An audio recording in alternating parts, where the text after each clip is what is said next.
हमारे साथ हैं जेडीयू के वरिष्ठ नेता और पूर्व सांसद अहमद अशफाक करीम। सर, ये जो पेच फंसा हुआ है एनडीए में और महागठबंधन में, उसको लेकर सर आप क्या सोचते हैं? क्या देखिए, जहाँ गठबंधन की राजनीति होती है, हर पार्टी की ख्वाहिश होती है कि हमको सम्मानजनक सीट मिले। तो पेच फंसता है, लेकिन आसानी से। देखिए, एनडीए का पेच फंसता कभी नहीं है, वो सब सुलझ जाता है। और आपने अखबार में पढ़ा होगा कि सब सुलझ गया, कहीं कुछ नहीं है और सब लोग साथ हैं। एनडीए एकजुट है। एकजुट होकर नीतीश कुमार जी को मुख्यमंत्री बनाना चाहती है एनडीए। पांचों पार्टी एकजुट है हमारी, चाहे श्री चिराग पासवान जी माननीय मंत्री की पार्टी हो, या माननीय मंत्री हमारे क्या कहते हैं मांझी जी की पार्टी हो, या हमारे उपेंद्र कुशवाहा जी की पार्टी हो, और माननीय नरेंद्र मोदी जी की पार्टी हो, या नीतीश कुमार जी की पार्टी हो।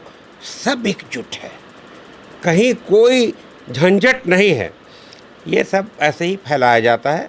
सारी बातें तय हो गई हैं और सब लोग एकजुट हैं, कहीं कोई दिक्कत नहीं है। ये बातें कही जाती हैं, लेकिन सही बात है कि आज के दिन में ये सब कुछ भी नहीं है। बिल्कुल सब मिलकर एकजुट हैं और एकजुट होकर वो नीतीश कुमार जी को मुख्यमंत्री 2025 से 2030 तक वो चाहते हैं कि ये रहें। और जो काम किया है, जो प्रेसिडेंस है, ये नीतीश कुमार जी ही कर सकते हैं। सारे पार्टियों की यही ख्वाहिश।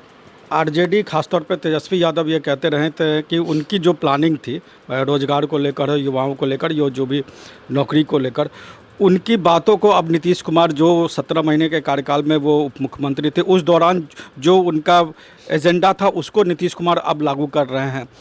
आप वहाँ भी रहें, आरजेडी में भी रहें, आपको क्या लगता है सर? देखिए, इतने लंबे अरसे तक राष्ट्रीय जनता दल पावर में रहे, उस वक्त उनका एजेंडा कहाँ था? और तेजस्वी जी उसी घर के पुत्र हैं, वो गलतफहमी में हैं।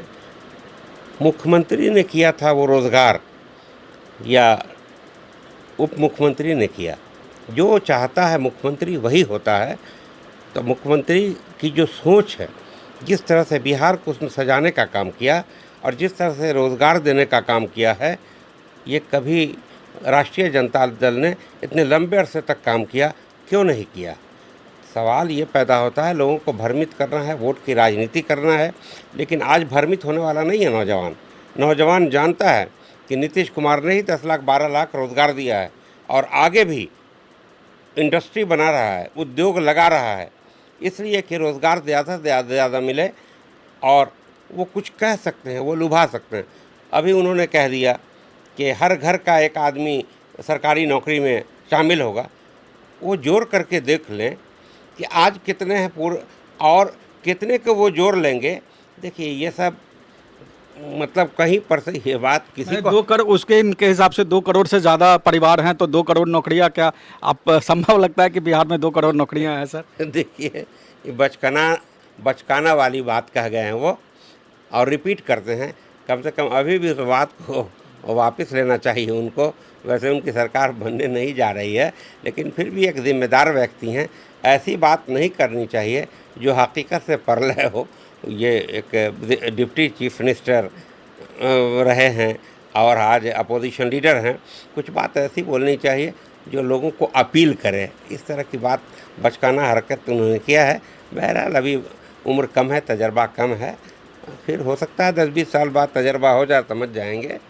सर, एक चीज़ जो लालू परिवार में पिछले दिनों देखने को मिली और काफ़ी मतलब मीडिया में भी इस बात को लेकर चर्चा हुई, हमने देखा कि लालू यादव की जो बेटी है रोहिणी आचार्य और संजय यादव जो राज्यसभा सदस्य हैं, उनको कथित तौर पे तेजस्वी यादव का चाणक्य भी लोग कहते हैं। तो आप वहाँ रहें, तो आपको क्या लगता है कि ये जो एक तरीके से खलबली मची हुई है लालू परिवार में, खास तौर पे संजय यादव को लेकर, उसके पीछे आपको क्या वजह निकल के सामने आ रही है?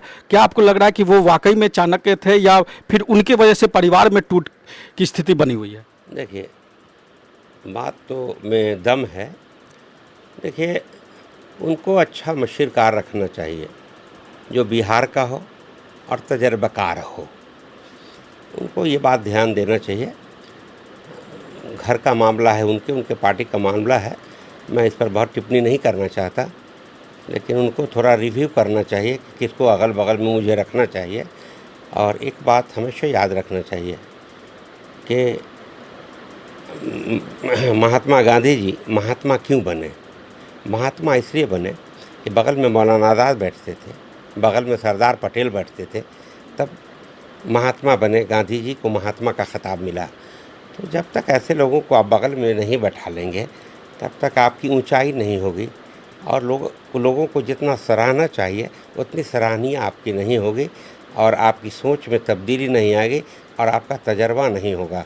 तो मैं यही कहूँगा कि एक हैं, अच्छे आदमी हैं, बहुत मैं उनको सलाह दूंगा कि उसी तरह से जिस तरह बनना है, बड़े बनना है, फिर मुख्यमंत्री बनना है, तो कुछ ऐसे ही पढ़े लिखे लोग, काबिल लोगों को और जो तजर्बेकार हों ज़िंदगी के, जिनका एक वक्त लंबा गुजर चुका हो सियासत में, जैसे लालू जी रखते थे राधानंदन झा जी को, वो रखते थे, वो शेखपुरा के थे, क्या नाम था उनका, भूल रहे हैं, भूमियार बरादरी के थे, राजो सिंह, ऐसे लोगों को बगल में वो रखते थे और मशवरा लेते थे, जबकि वो लोग कांग्रेस के थे और उसके बावजूद भी लालू जी ऐसे लोगों को रखते थे और मशवरा लेते थे। ये उनको अपने पिताजी से सीखना चाहिए, तो फिर 10-20 साल बाद कुछ आगे बढ़ सकते हैं वो। आरजेडी पिछली बार सबसे बड़ी पार्टी बनी थी, इस बार आपका आकलन क्या है सर?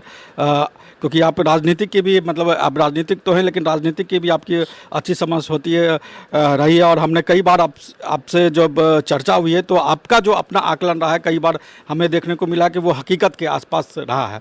तो इस बार आपको क्या लग रहा है कि किस तरफ आरजेडी या एनडीए, दोनों गठबंधन, आपको कहाँ स्थिति उनकी दिखाई दे रही है? देखिए, आपको बता दूं, एक ज़माना था कि माई का समीकरण मजबूत था राष्ट्रीय जनता दल के लिए, लेकिन आज के दिन में यादव भी छिटक चुके हैं और मुसलमान भी पूरी तरह से अब उनके साथ नहीं हैं, बल्कि वो भी नीतीश कुमार जी की तरफ, उनके कामों को देखते हुए, उनके कार्यकाल को देखते हुए अब वो भी उनकी तरफ देख रहा है। और मैं समझता हूँ कि इस बार 40-50% वोट कम से कम ज़रूर मिलेगा हमारे जनता दल यूनाइटेड को, श्री नीतीश कुमार जी के कामों को देखकर। उनका कार्यकाल जो गुजरा है वो बड़ा अच्छा ही कार्यकाल गुजरा है।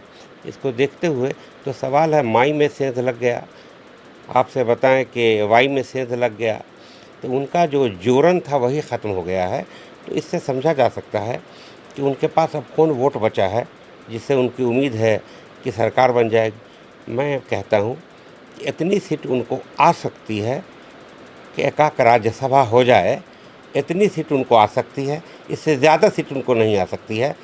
आपको बताते हैं 200 कम से कम, आकलन तो है कि 225 भी जा सकता है, लेकिन मैं समझता हूँ, जो मैंने घूमा है और देख रहा हूँ, कि 200 सीट से ऊपर आ सकती है हमारे गठबंधन, हमारा गठबंधन का मतलब एनडीए को। ये मैं बड़ी मजबूती से आपके पास ये बात कह सकता हूँ। सर, सीमांचल आपकी कम भूमि भी रही है और पिछली बार हमने देखा है कि उस सीमांचल क्षेत्र में खास तौर पर ओबीसी का फैक्टर चला। इस बार आपको क्या नज़र आ रहा है कि ओबीसी का फैक्टर क्या सीमांचल में चलेगा या सीमांचल से बाहर भी उसका आपको कुछ प्रभाव नज़र आ रहा है? सर देखिए, ओवैसी साहब ने तजर्बा किया, लेकिन तजर्बा में फेल कर गए। उनका 4 सीट 4 विधायक पिछले बार जीता था, जिसमें 3 ने उनको छोड़ दिया और राष्ट्रीय जनता दल ज्वाइन कर लिया। तो मैं समझता हूँ कि अब अक़लियत के लोग ये समझ गए, वो लोग जीतने के बाद समझ गए कि हमारा क्या इस पार्टी में हमारा कोई फेट नहीं है, फिर वो चले आए राष्ट्रीय जनता दल में। बहरहाल यहाँ भी उनका बहुत फेट नहीं है, जिस उम्मीद से आए थे वो उनका फेट नहीं है। और एक आदमी मंत्री, एक एमएलए मंत्री बन गए, अपना वक्त गुजार दिया। लेकिन मैं समझता हूँ कि अक़लियत के लोग अब समझने लगे हैं, इसलिए समझते हैं कि जहाँ 25-30 हज़ार वोट भी है किसी भी विधानसभा क्षेत्र में, उसमें भी वो कैंडिडेट खड़ा कर देते हैं। तो इसका मतलब है कि वो जीतने के लिए नहीं खड़ा करते। तो भाई, जहाँ पर 60,000, 65,000, 70,000 मुस्लिम वोट है, वहाँ पर आप खड़ा करते हैं तो आपकी सोच ये हो सकती है कि हम जीत जाएंगे। लेकिन जहाँ पर 25-30 हज़ार वोट है, वहाँ भी आप खड़ा कर देते हैं, तो इससे साफ जाहिर होता है कि आप सिर्फ मुसलमानों के वोट को बर्बाद कर रहे हैं। लेकिन हैं, पॉलिटिकल आदमी हैं। देखिए, बता खुद वो बहुत अच्छे इंसान हैं। उनके अब्बा जान भी, मैं बड़ी इज़्ज़त करता था, उनके अब्बा जान भी बहुत अच्छे इंसान, सुलझे हुए इंसान थे। और बैरिस्टर साहब भी बड़े सुलझे हुए हैं, लेकिन वो भी पॉलिटिक्स कर रहे हैं और वो चाहते हैं कि सियासत में हम आगे बढ़ते रहें, हमारी शोहरत होती रहे। तो अपना वो बने रहते हैं, अखबार में और मीडिया में बने रहते हैं, अच्छा बोलते हैं, अच्छी तकरीर करते हैं, इसमें कहीं दो राय नहीं है। लेकिन बिहार में उनका कुछ भी दाल गलने वाला नहीं है, इसलिए कि आपने देखा कि जहाँ 190 सीट थी, वहाँ 90 सीट खड़ा किया उन्होंने, 90 विधायक बनाने की कोशिश की, उतने ही को टिकट दिया। और जहाँ उनका कुछ नहीं है, वहाँ वो कहते हैं सब सीट पर खड़ा करेंगे। ये एक मजाक है उनका। मैं समझता हूँ कि जनता समझ चुकी है, अब उनको एक सीट भी उनको नहीं आएगी बिहार में। आखिरी सवाल सर, हालांकि अभी तक टिकटों की घोषणा नहीं हुई है, सीट शेयरिंग नहीं हुआ है, तो टिकटों की भी घोषणा नहीं। आप क्या इस बार चुनावी राजनीति के तरफ आप रुख कर रहे हैं, या आपने कोई सोचा हुआ कि किसी सीट से विधानसभा का चुनाव लड़ना है? देखिए, ऐसा है कि मैंने कटिहार में बहुत काम किया और श्री नीतीश कुमार जी ने मुझे ज्वाइन कराया अपनी पार्टी में 2024 के अप्रैल में, शायद 13 अप्रैल था। उन्होंने ज्वाइन कराया मुझे। ज्वाइन कराने के बाद कुछ दिनों के बाद 2025 के फरवरी के पहले सप्ताह में मैं गया था मिलने। तो मैंने कहा कि मैं क्या करूं? तब बोले कि चुनाव लड़ो, कहीं से क्षेत्र देख लो। तो हमने फिर एक हफ्ते के बाद जाकर उनको बताया कि महुआ मेरा अनुमंडल है, मेरा घर पातेपुर ब्लॉक में है और मैं तो वहाँ 30 साल की उम्र में ज़मीन ख़रीद करके जा कर के कटिहार में मैंने काम किया और ये मेरा पैतृक इलाका है।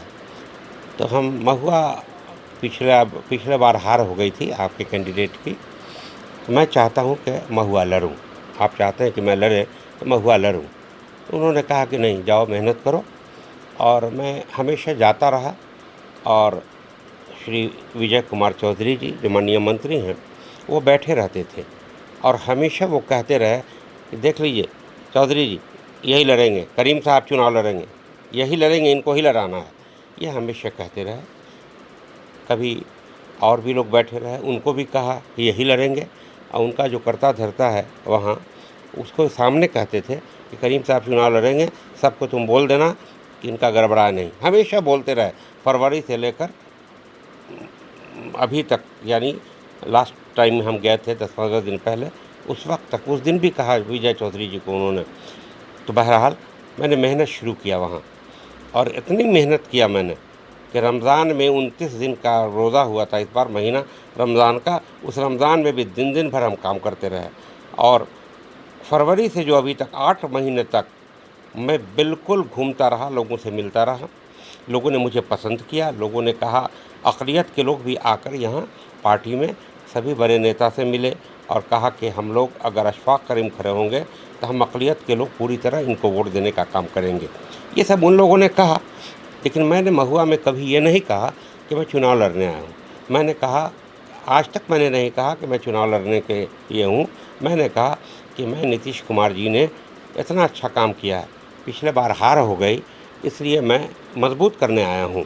पिछले बार आप लोगों ने गलती किया, जिसकी सरकार बनती है उसका विधायक आपको चुनना चाहिए, तो महुआ तरक्की होती, महुआ आगे बढ़ता। लेकिन आपने ऐसा नहीं सोचा। तो इस बात को नहीं दोहराएंगे। जो भी एनडीए का कैंडिडेट आए उसको आप जिताने का काम करेंगे, यही मैं महुआ में कहता रहा। लेकिन जाहिर है मैंने मेहनत किया है, और नीतीश कुमार जी ने, हमारे जो माननीय मुख्यमंत्री हैं, उन्होंने कहा था कि आपको चुनाव लड़ना है। हमने मेहनत किया, और वहाँ से जो भी उन लोगों ने सर्वे कराया उसमें मैं सबसे ऊपर हूँ। और वही नहीं, दूसरे सीमांचल के इलाके से भी जो सर्वे हुआ उसमें भी मैं बहुत ऊपर हूँ, बहुत जगहों से। और महुआ में भी मैं सबसे ऊपर हूँ। और चूँकि मैंने मेहनत किया, सारी जनता चाहती है, सर्वे में भी है। लेकिन पार्टी का काम है निर्णय लेना। अगर पार्टी चाहेगी, हमें समझेगी कि सक्षम है, तो टिकट देगी, हमें मंजूर है। अगर वो किसी कारण वो टिकट नहीं दे पाए, वो भी मुझे मंजूर है। क्योंकि जब नीतीश कुमार जी ने हमको ले गए, पार्टी में हम हैं, तो उनके साथ हैं। चुनाव लड़ना कोई बहुत बड़ी बात हमारे लिए एमएलए बनना बहुत बड़ी बात नहीं है, लेकिन हम पार्टी को मजबूत करना चाहते हैं, सीधी बात यह है। और हमको कोई तकलीफ़ नहीं होगी टिकट मिले या न मिले। मैं श्री नीतीश कुमार जी को नेता मानता हूं और मानता रहूंगा, और पूरे बिहार के सभी जनों से ये कहूंगा कि श्री नीतीश कुमार जी ने जितना काम किया है और अक़लियत का भी काम किया है, अक़लियत के लोगों को चाहिए कि उनका कर्ज सधा दें, और जो एहसान किया है अक़लियत पर, सब पर किया है लेकिन अक़लियत पर भी किया है, उस एहसान को चुकाने का ये मौका है। अगर एहसान का बदला एहसान नहीं देते तो नहीं चुकाते हैं तो ये गुनाहगार हैं। इस बार अक़लियत से मैं गुजारिश करूंगा कि श्री नीतीश कुमार जी के नाम पे आप लोग वोट देने का काम करेंगे, ताकि उनकी भी दिलजोई हो कि आपके लिए उन्होंने काम किया तो आपने सराहा, और आपने फिर उनको 25 से 30 तक मुख्यमंत्री बनाने के लिए आपने एक अच्छा कदम उठाया है। धन्यवाद सर। और बड़े बेबाकी से आपने बातें कही, क्योंकि अक्सर ये होता है कि किसी भी उम्मीदवार को, संभावित उम्मीदवार को अगर टिकट नहीं मिलना होता है तो वो कहते हैं कि नहीं मैं चुनाव लड़ूंगा चाहे टिकट मिले या नहीं मिले। और ऐसे बहुत कम उम्मीदवार होते हैं जो ये कहते हैं कि चाहे मुझे मिले या किसी और को मिले, उनको एनडीए को जिताना, नीतीश कुमार को मुख्यमंत्री बनाना, यही मेरा मकसद है। धन्यवाद सर, आपने समय दिया। तो ये हमारे साथ थे जेडीयू के वरिष्ठ नेता अहमद अशफाक करीम, और उन्होंने बहुत ही बेबाकी से आरजेडी के बारे में भी और जेडीयू के बारे में भी बताया, और उन्होंने दावा किया कि जो इस बार नीतीश कुमार की सरकार बनेगी और एक बार फिर से 25 से 30 तक नीतीश कुमार ही होंगे। रॉयल इंडिया में आपका स्वागत है, भारत के सबसे विश्वसनीय सोलर मोटर पंप और एमपीपीटी कंट्रोलर निर्माता। रॉयल इंडिया का high performance movable trolley solar water pumping system प्रस्तुत है। बेहतर दक्षता के लिए डिजाइन किया गया और आसानी से ले जाने योग्य। सरकारी परियोजनाओं के लिए अनुमोदित देश भर के कॉन्ट्रैक्टर्स और एजेंसियों की पहली पसंद। एमएनआरई द्वारा अनुमोदित, उल प्रमाणित, उद्योग मानकों के अनुरूप स्वदेशी उत्पाद। सार्थक ऊर्जा समाधान के लिए हमारे साथ साझेदारी करें। आज ही संपर्क करें।